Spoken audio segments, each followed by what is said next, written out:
Thanks so much. Y'all can be seated. Thank you. All right. Good morning. Welcome to the Third Court of Appeals. Justice Theophanis and Justice Smith and I welcome you all. As you know, we have cause number 0322632CV, Bryan versus Human Power of N Company, before the court. If I could have counsels introduce themselves for the record and announce whether you're ready. Yes, Your Honor. Kendall Spear on behalf of the appellant, Dr. Nathan Bryan. Thank you, Ms. Spear. Good morning, Your Honor and Your Honors. Kevin Brown on behalf of the appellate Human Power. All right, thank you very much. And as you know, each side has 20 minutes, and I know that some of you were in the prior oral argument. As the yellow light comes on, you'll have 2 minutes remaining to wrap up your thoughts, and the red light will mean that your time is up. Certainly, if you're in the middle of a statement, please feel free to wrap up that statement. We're not that harsh or abrupt. But there may be some questions of the two of you today. I'm anticipating Ms. Spear taking 15 minutes and reserving 5 for rebuttal. And then, of course, hearing from Mr. Brown. As you know, we have an audience via YouTube as well listening, so please keep your voices up so the recording can be as good as possible for the public that might be viewing that are not here in the courtroom. And with that, we'll proceed. Thank you, Ms. Spear.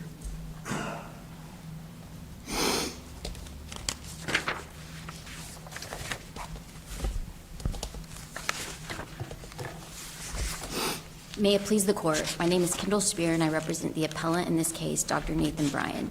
In my time before the court, I will explain why the trial court's order granting the company's motion for summary judgment should be reversed for 3 reasons. First, because at the very minimum, there's a fact issue as to whether the company acted in bad faith in restricting Dr. Bryan's ability, in reaching its decision to restrict Dr. Bryan's option exercise for one reason and then another. Second, because even if the court finds that Dr. Bryan failed to conclusively establish his breach of contract counterclaim, there was more than a scintilla of evidence supporting each essential element of that claim. And then finally, this court should reverse the trial court summary judgment because the company failed to conclusively establish its waiver affirmative defense because the merger clause contained in the option agreement does not preclude the court's consideration of pre-execution evidence. Dr. Bryan is a doctor and he's a biochemist, and he was one of the co-founders of Neogenis Laboratories, Inc., the company that was the predecessor to Human Power of N, the appellee in this case. Ms. Spear, if I could ask something on your first item on the bad faith issue and your allegations there. I read your trial brief as well as your appellant's response. And on pages about 8 through 12 or the like, there's an argument related to bad faith and talking about the totality of the circumstances and the history. The question I have is, what is the breadth of time that the court should look at in the evidence for your argument of bad faith? In your brief here, you have, it's pretty tight. It's right in 2018, or I'm sorry, 2020, when the execution of the agreement and the finding of material detrimental impact. But when you're in your appellate's brief, you go almost all the way back to 2013, 2016, and racking and stacking allegations of bad faith facts. So I wanted to see what the scope is that you're arguing the court should limit themselves to. Right. I think the court should look at all of that evidence going back further, and it's because of what is contemplated in the option plan that is at issue. And the option plan contemplates that these options were granted as of July 1st, 2013. And the purpose of the plan is to induce that continued affiliation with the company. And so there's for a second, counsel, are you arguing that that option plan is a standalone contract? Yes, we are, Your Honor. And I think that is also adequately pled and argued in the trial court also. It's clear in our response to the company's motion for summary judgment that our argument all along has been that it's provisions of the plan that were not complied with. And the Texas Supreme Court has mandated recently in the Rormers versus Rormers Ventures case that the court should not take a form over substance approach in deciding whether issues have been preserved. And so I know that they raised the argument that we waived that, but I think if the court interprets the error preservation issues as the Texas Supreme Court has mandated, it's clear that that was our argument, the substance of our argument in the trial court. And so considering the terms of the plan that required all of these things and going back and looking at the history of the parties, there's more than a sufficient amount of evidence to raise a fact issue as to bad faith. And specifically, if the court looks at the timeline that we've set forth on tab 2 of the bench exhibits that we provided to the court, it lays all of that out, that these options were granted in 2013, they fully vested 3 years later in 2016. Over the course of those periods of time, Dr. Bryan was acting as a consultant on the company's behalf, most recently from 2017 to 2020. Can I interject real fast? If the options were granted back in 13 and vested in 16, why didn't Dr. Bryan ask for the options agreement to sign it? Well, the record, Your Honor, is clear that he did ask for the option, a copy of the option agreement. But that was in 2018, wasn't it? Yes, in 2018. And it's the record also reflects that that was the ordinary course, that the options would vest and then the optionee could request the option agreement, and at that point, the company would provide the option agreement. There's no time limit within the plan when the optionee has an obligation to ask for the option agreement. And in fact, the record suggests that this option agreement was in fact drafted by the company when the options fully vested in 2016. If the court looks at the signature block on the option agreement, it's a 2016 date, but then the company never sent it to him. But he also never requested it until 2018, correct? Right, that's correct, Your Honor. That's the first point in time where we have a written request in the record. There's some evidence in the record that he may have requested a copy of the option agreement prior to that, but regardless, there's no indication that precluded his ability to exercise his options by not asking for a copy of the option agreement. And in fact, there's evidence to suggest that when other optionees requested their option agreement, possibly years after the option vested, their options vested, they were provided a copy of their option agreement. And in the correspondence in February and March of 2020, this is clearly shown because the company even provided Dr. Bryan copies of other options agreements for other optionees. And so that alone should not be a basis to find that he was precluded from exercising his options. Does the option plan delineate who are optionees? I mean, is there somewhere that says these are the optionees, Dr. Bryan? No. When you say the plan itself is a standalone contract, how do we know he is a party to that contract in 2013? We don't know that until 2020 when he signs the option agreement that incorporates the plan, right? Well, Your Honor, it's undisputed that the company did in fact grant him these options. No one's disputing that fact. The company did grant him the options. And then once the options were granted and he continued his affiliation with the company, that is when the contract was created under the option plan. And so even though there's not a document where he signed, and he did consent to the plan in 2013, but how this operates practically is the company grants the options and then the optionees continue their affiliation with the company. And so there is sufficient evidence to show that there was an agreement between them. And I think if the court looks closely at that correspondence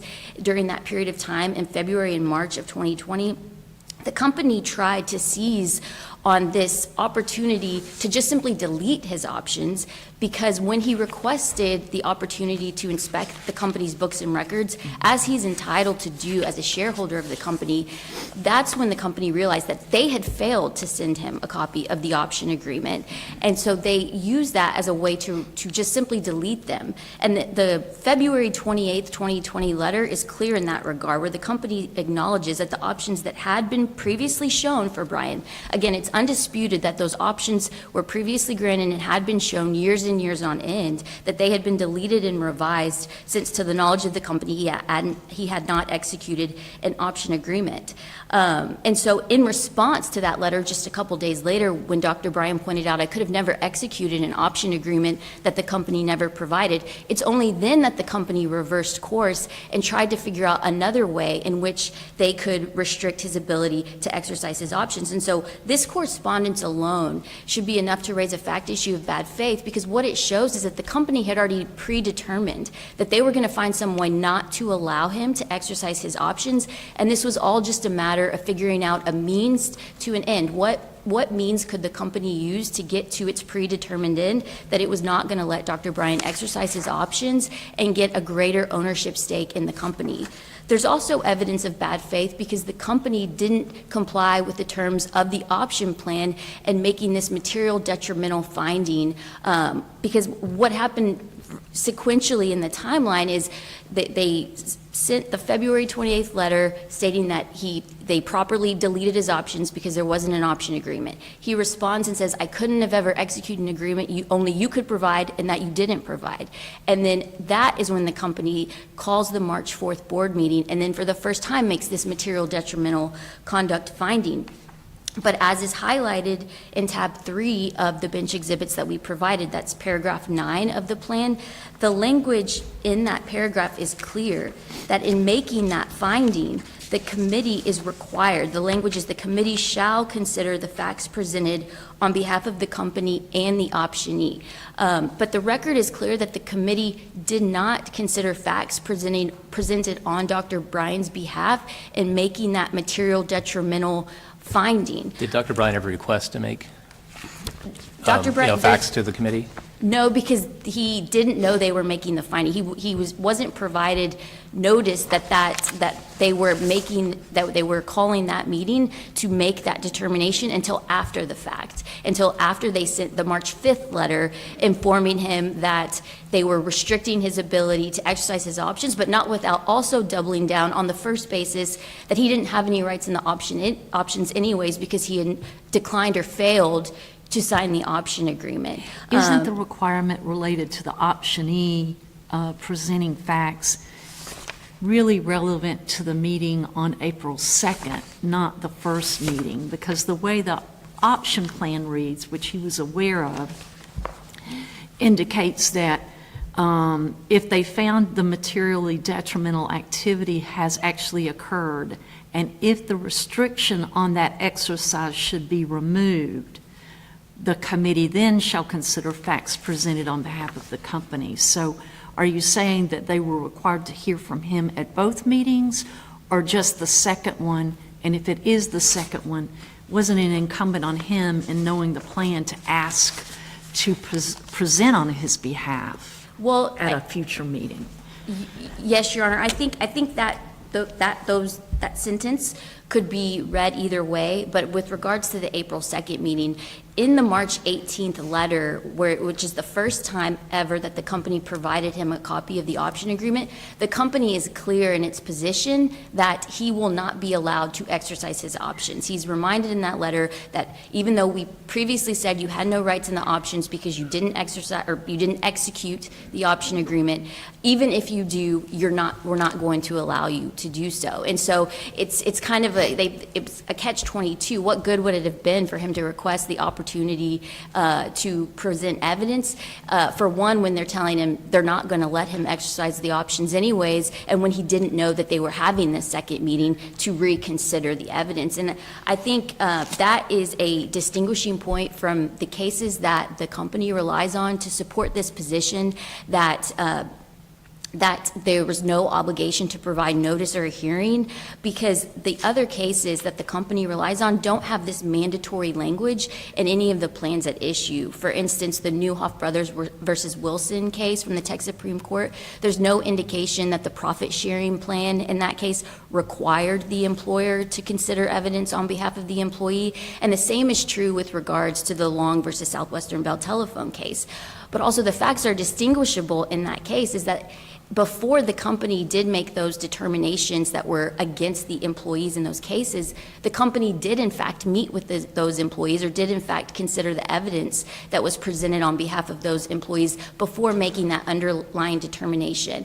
And I also just want to point out that the question for this court to answer is not whether or not there's a fact issue as to whether the committee's underlying determination was correct, or whether it was right or wrong. It's, is there a fact issue regarding the process and procedure that the company went through to get to that underlying determination? And if the court compares the process and the procedure that was used in this case compared to the other cases, like the Newhoff Brothers case and the Long case, where the courts were upholding the employer's discretion, it's clear that the process and procedure was different, that the company was giving the employee the opportunity to be heard and going through the ordinary course, but that is not the case here.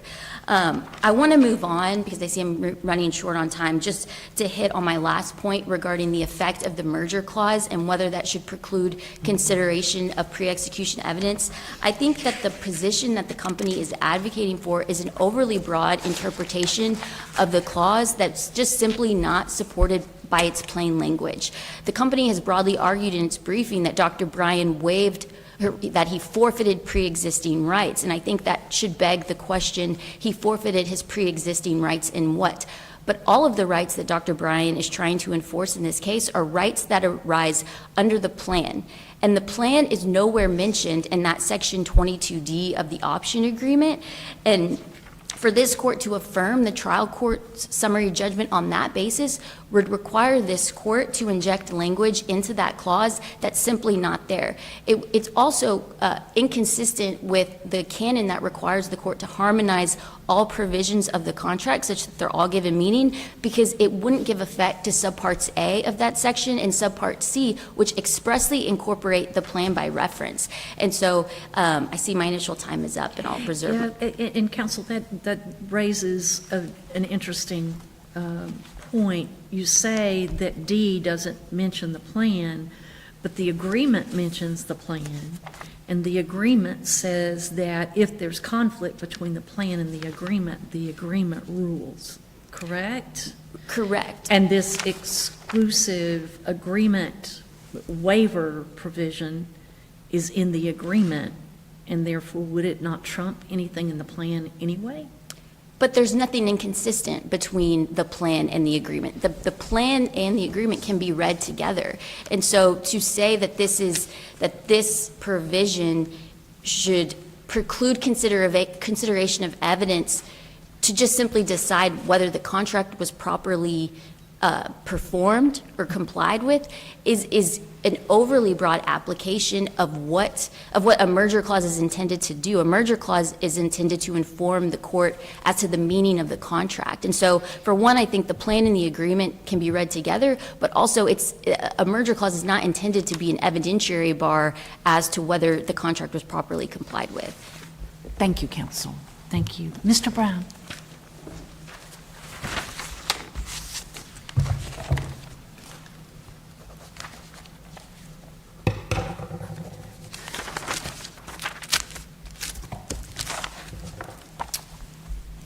Good morning, Your Honors. May it please the court.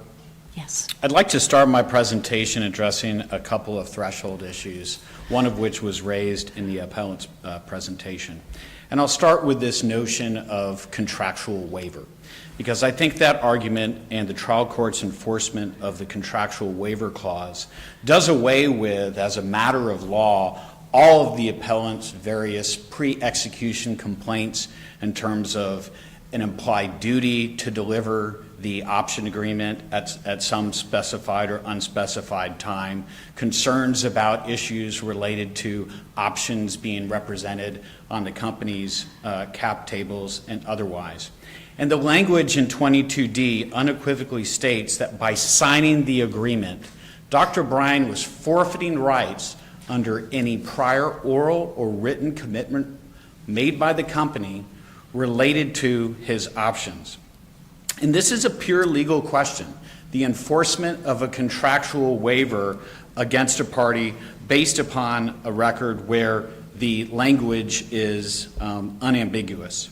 And this notion that there's somehow a irreconcilable conflict between the language of the contractual waiver and the incorporation of the option plan into the terms of the option agreement, I disagree with that wholeheartedly. And here's why.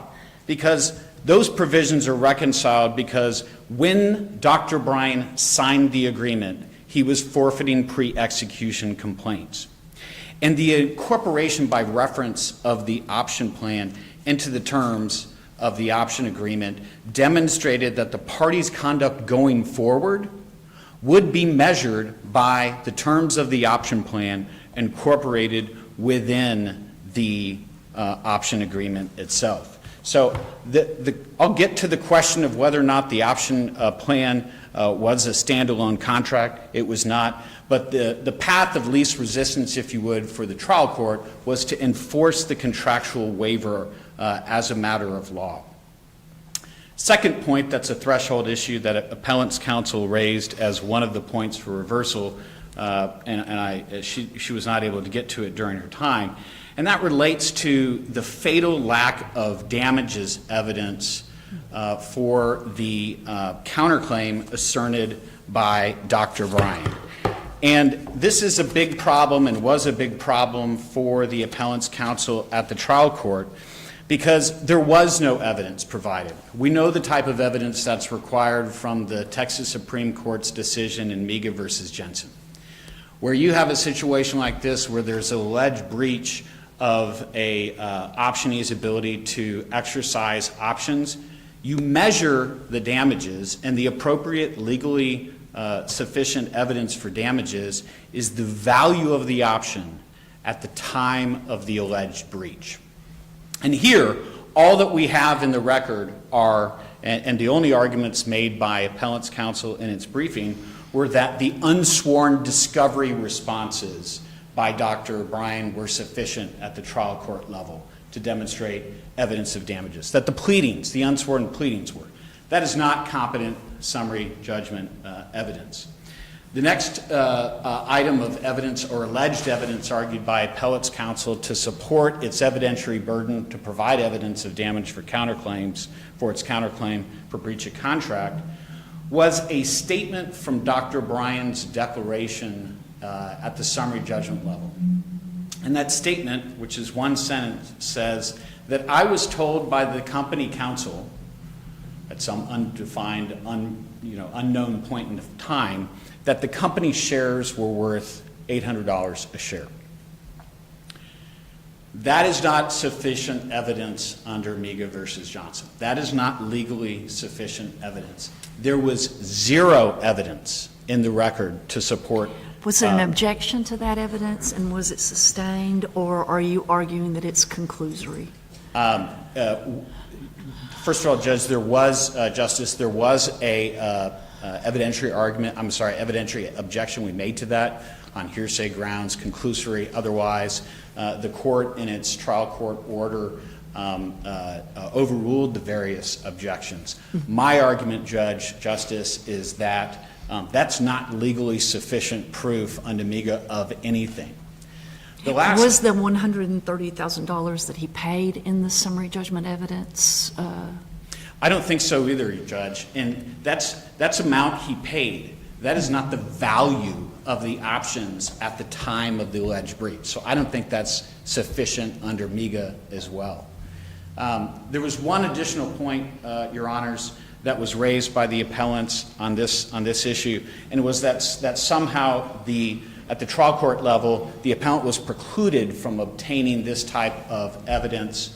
And to the contrary, the appellant did seek to obtain company financial records on a motion to compel, and they lost that motion. That motion to compel adjudication was not a basis for an appeal here. There was no motion for continuance that was raised by the appellant at the trial court level saying, hey, we've got to take this up on mandamus. This is fatal to our ability to prove this counterclaim. There was nothing of the sort. So I think those two issues are fairly clear cut. If you do not persuade us on the waiver issue, and we get into the bad faith concerns, what is your response to the time frame at which the court is to assess that allegation by the appellant that the company acted in bad faith? Your Honor, I think you start with the language of the contract here, which is the option agreement, and then you look at Section 9, which is the section of the plan that guides in terms of what are the discretionary rights that the company had to restrict the exercise, and that's the materially detrimental threshold. And is your client arguing at all that you ever gave Dr. Bryan this contract before the March 18 day? Was that, do you concede that that was the first day that the company ever gave Bryan the opportunity to even read an agreement? Justice, there is evidence in the record that the company provided a copy to Dr. Bryan in 2013. There's testimony by the company's president, but it doesn't matter. And that's our position, is put that aside. There's no disputed factual issue that needs to be addressed here, because the option plan was not a contract standalone. It only became operative when it was actually, the option only became operative once it was accepted by the optionee by executing the option agreement itself. And whose responsibility was it to get that option agreement? Was it Dr. Bryan to ask for it, or was it the company's to provide it? That's a good question. I mean, Dr. Bryan certainly knew that he had the obligation to execute an option agreement to actually confirm his option, because he was one of the original shareholders and one of the original co-founders who adopted the option plan. So he certainly knew what the option plan provided, and it provided that he had to sign an option agreement. And certainly, when he received a copy of the option agreement that the company provided to him in March of 2020, provided through his counsel, from our counsel, we told him, okay, here you go, here's the option agreement. When you execute this, if you execute this, you're going to be bound by everything in terms of what's in the option agreement and what's in the plan. We had provided him a copy of the plan. And Justice, he knew, based upon, I think it's section 21 of the option agreement, that his option was only effective upon signing of the option agreement and returning it to the company. Because that's what it says. And if he failed to return a fully executed copy, the language of the option agreement said the option and the option agreement are null and void. Justice Byrne, to go back to your question in terms of scope, I think it's critical to appreciate the governing legal standards in terms of what the limited scrutiny is for the court as it relates to what is and isn't bad faith in this context. And there are a number of cases out there where the courts are looking at a company's broad discretionary interpretive rights and saying in those cases the company's decision must stand absent bad faith. Are those summary judgment cases? There are 4 summary judgment cases, Judge, that we've cited in our briefing where the appellate courts affirmed the trial court's decision on summary judgment. And I think that's critical, because we're not looking at a scenario where the trial court or this court wades into who was right or who was wrong. The court and the fact finder ultimately don't get to second guess the decision of the committee interpreting its rights, whether or not the committee got it right or wrong, whether or not Dr. Bryan had disagreements over what was considered and what was not. And Justice Byrne, those cases, so I don't forget it, were, I believe, Gibson, the Macy decision, the There's a padded decision. And there's a Fifth Circuit decision called Kern versus Sattel, which also I think is right on point. It is affirming of a summary judgment, and the court almost goes out of its way there to say, look, you challenging party here may believe that the committee got it wrong. We may think the committee got the decision wrong, but that doesn't matter under the terms of these discretionary rights. When the employee executed the contract agreeing to what these procedures were, then the court is there only to look for, was there variance of procedure? On that note, do you agree that you were obligated to consider evidence that was presented on behalf of Dr. Bryan to restrict the shares? Yeah, yes, Justice, and the company and the summary judgment record demonstrates that the company's committee did exactly that. And it's reflected in those April 4th minutes. And that information and those facts that the company considered consisted of a number of back and forth cease and desist letters between Dr. Bryan and the company's counsel, and Dr. Bryan's various responses through the company counsel. There was also facts considered on Dr. Bryan's behalf related to his direct communications and engagement with the company management in terms of what his positions were. But there was zero obligation to permit Dr. Bryan the opportunity to have a hearing, to show up, to actually call witnesses. And the cases that we've cited are clear on that point. That's the Long decision, as well as I believe the Texas Supreme Court decision of Newhoff. And one of the questions that was raised of appellant's counsel, which I think is quite telling in terms of the response. Bear in mind when the committee was had made this decision, as I think one of the justices pointed out, the determination's made, the option agreement is signed. We told him, we've made this decision. We were totally transparent. You will not be able to exercise your options because the company has made this decision.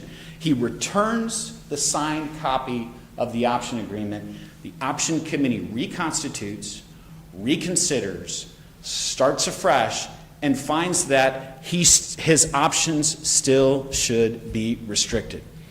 And there is zero evidence in the record that Dr. Bryan ever asked for the opportunity to be heard. There's zero evidence in the record that Dr. Bryan sought through his counsel to provide contrary facts or information for the option committee to consider. Instead, he simply moved for action. One other point there. He did ask for information that the company had considered in making the determination, and one of the letters that's in the evidentiary record from Mr. Taub was that we presented that information to him. And there wasn't any response other than Dr. Bryan proceeded to attempt to exercise his options despite full knowledge that he wouldn't be able to actually exercise them. Can I ask a question about, what about the argument that the company kind of changed its mind for its reasoning? At first it was, well, you didn't sign the agreement, so you no longer have an option, and then it was only subsequently that they decided that it was materially detrimental conduct is the reason why they were preventing him. Yes, Justice. I think the company was entirely consistent in its behavior, and here's why. When, and the context matters, when Dr. Bryan's counsel in early 2020 sent a books and records examination request asking for a lot of information, one of the categories of documents and information he asked for related to agreements, between the company and individuals. And it was during the course of that, responding to that the company discovered that it didn't have an executed copy of an option agreement with Dr. Bryan. So it went back to Dr. Bryan through lawyer letters and said, we haven't found one. If you've got one, give it to us and we'll certainly consider it. He comes back and says, through counsel, I've never been provided the opportunity to actually sign one, but I am ready, willing, and able to do so. So then the company option plan committee meets for the first time and says, okay, we're considering a couple issues. He's claiming he's got, option rights despite never having signed an option agreement, and he's wanting us to provide him a copy. So what the committee did was authorize, okay, let's give him the opportunity, as we've given every other optionee, to sign the option agreement, but we're going to tell him, because we want to be careful that we're not duping him and there's not some sort of fraudulent inducement claim, that he can't, that the option plan committee has already made its determination that he can't exercise his options. And that's clear as day in the materials that were provided. Second point to that, Justice, this notion about the deletion of the options from the company's capitalization tables. When the company discovered that the options, there was no signed option agreement that it had in its records, it removed those options from its internal capitalization table.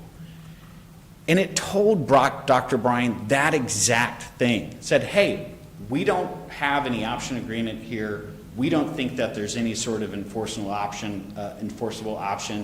If you give us an option agreement, we'll consider it. And the summary judgment evidence shows that when Dr. Bryan returned his executed option agreement, the company put his options back onto the capitalization tables. So I don't think that's legally material proof of bad faith. It's also completely undisputed. Before you go very far. Yes, Justice. In response to the appellant's argument that the 2013 plan was a standalone contract at the time of 2013, I know in your SIR reply you've got that they never raised that issue and it's waived and that kind of thing.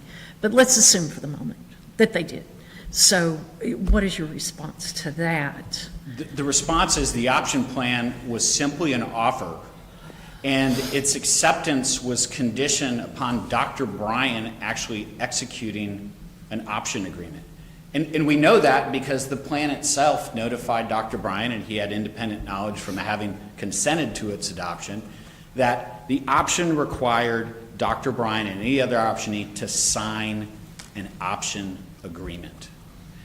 We also know that because of the language I mentioned before, where the option agreement itself says the option is only effective if and when there's a fully executed copy of the option agreement delivered to the company. We also know that because the terms of the option agreement in its preamble say that we've conditionally granted you these options, optionee, and by accepting them, you agree to all the terms of the option agreement.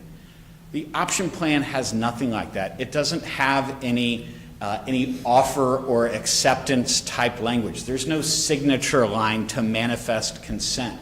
It is an offer that the company made that was conditioned upon Dr. Bryan actually executing an option agreement that the company decided in terms of what it was going to say or not say. Thank you.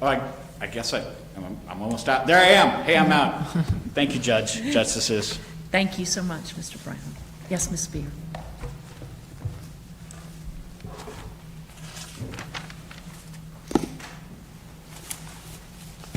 Yes, Your Honor. I just want to respond to a few points on rebuttal. First, with regards to the existence of evidence supporting damages with regards to Dr. Bryan's breach of contract counterclaim, there is legally sufficient evidence in the record to support that element of the claim. And I just want to emphasize that this is a no evidence summary judgment burden.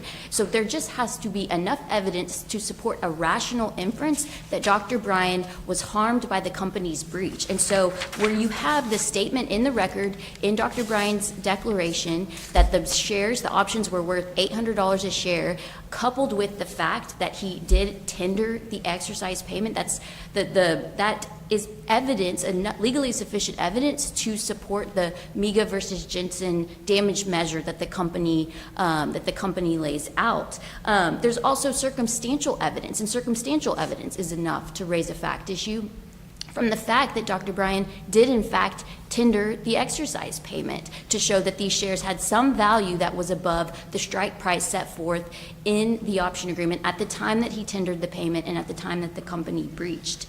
I also want to respond to the argument about bad faith in these summary judgment cases that the company relies on to support the broad discretion that the company can exercise.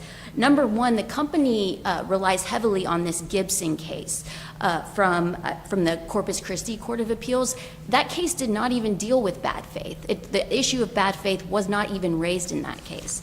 And with regards to the Zapata decision, that case is also factually distinguishable because in that case, the employee was never given options in the first instance. And so it was looking at whether the company acted within its discretion to even grant options in the first place. And I want to hit on one point that Appellee's counsel just raised regarding what their conduct and how they were concerned that they weren't going to be accused of fraudulent inducement. The fraudulent inducement that the court should focus on is the fact that they told Dr. Bryan he had these options. They then asked him to continue acting as a consultant for the company over the course of several years, all the while consistently representing and confirming on their own capitalization tables that these options existed and they were available to exercise.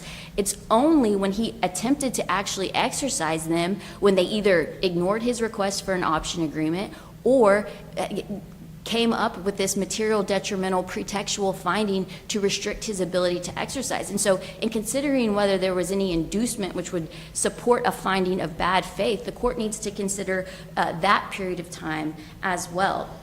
And then in response to this argument that the committee did what was required under the plan by considering this back and forth and the responses to the cease and desist letters, those responses were submitted to the company in an entirely different context and a year to 2 years prior to when the company was making this determination. And so for that to be sufficient, Dr. Bryan would have had to understand what he was responding to, what crime was he being accused of. And I think if the court looks at this Section 9 of the plan, it contemplates that there's going to be a trial before the execution, that before someone is stripped of these valuable stock options in the company that they helped found, that they're at least going to be given the opportunity to be heard. And where he was responding to those cease and desist letters, not understanding that that's what the stakes were, that's clearly not sufficient and clearly not what was contemplated under the terms of the plan. And then with regards to this contractual waiver argument, I think it's really important because when the court does look at the plain language of that Section 22D, it's clear, it does not, nowhere in that paragraph does it state that it's waiving the ability to consider pre-execution facts. It's also telling that the references to options in that paragraph are not capitalized. It's not referencing the defined options with the capital O that's defined in Section 6 of the option agreement. And so I think the intent of the parties was to waive other grants, other options, not the options that were the subject of that agreement. And that canon of construction, or that interpretation, is supported by the canon of construction of the presumption of consistent usage, which provides that a material variation in terms suggests a variation in meaning. And so I think if the court, again, takes a close look at that, this broad argument regarding this contractual waiver is just not supported. And when that is accepted and the court looks at all of the sufficient evidence of bad faith, it should be clear that the trial court should not have granted summary judgment because there was a clear fact issue. And it's for these reasons we ask this court to reverse and remand this case to the trial court. Thank you, counsels. Thank you both. This case will be submitted and the court will stand in recess. Thank you.